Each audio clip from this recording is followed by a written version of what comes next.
Hello বন্ধুরা, লক্ষ্মী ঝাঁপি ধারাবাহিকের আগামী পর্বে আমরা দেখতে পাবো যে দীপ বলছে এইভাবে হাত পা গুটিয়ে থাকলে হবে না। আমার ধারণা ওরা কোনো বিপদে পড়েছে। একটা লোক বলে এইভাবে যাওয়া কিন্তু সেভ হবে না। দীপ কোনো কথা না শুনে দীপ চলে যায়। একটা লোক বলে একটা উপায় আছে। কে? নিরাশ। তারপর তাকে ফোন করে বলে একটা প্রবলেম হয়ে গেছে, ইগল মালবিনকে ধরতে গেছে, তুমি এক্ষুনি যাও আর আর ইগলকে হেল্প করো। উজ্জয়িনী ম্যাডাম কেমন আছে সেটাও আমাকে বলো।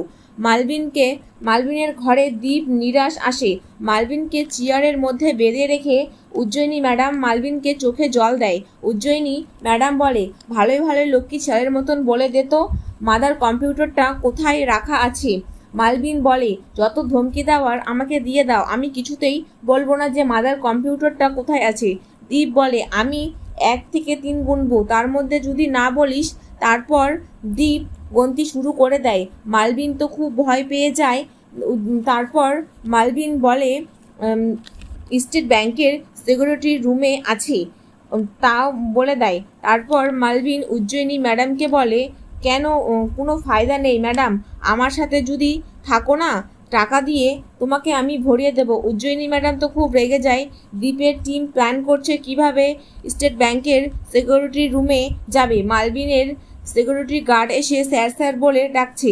মালবিন কথা বলার চেষ্টা করছে, কিন্তু উজ্জয়িনী ম্যাডাম বলে, যদি কথা বলো চেষ্টা করো না, তাহলে আমার বন্দুক দিয়ে গুলি চলবে।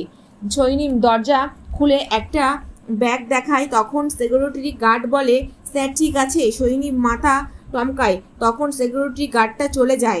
দ্বীপের পুরো টিম মিশনের জন্য বেরিয়ে পড়ে।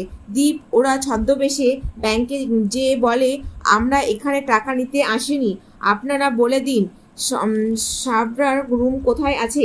দীপ মালবিনকে জিজ্ঞেস করে ওরা কেন এসেছিল, কি জানতে চেয়েছিল।